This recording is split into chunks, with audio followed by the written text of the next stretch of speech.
کچھ انسانوں کا متبادل نہیں ہوتا، کچھ نقصان زندگی بھر کے لیے ہوتے ہیں، کچھ لوگوں سے ہمارا کوئی ذاتی تعلق نہیں ہوتا مگر ایک ایسا اندیکھا رشتہ قائم ہو جاتا ہے جو اپنوں سے بھی زیادہ عزیز ہو۔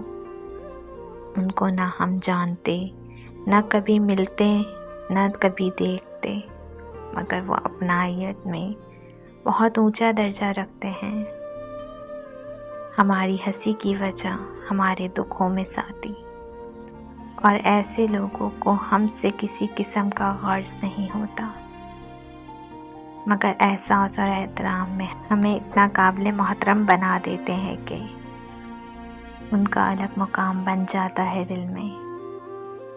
اور ایسے رشتوں کا کوئی نام نہیں ہوتا، یہ صرف محبت ہوتے ہیں، انسان کی انسان سے محبت۔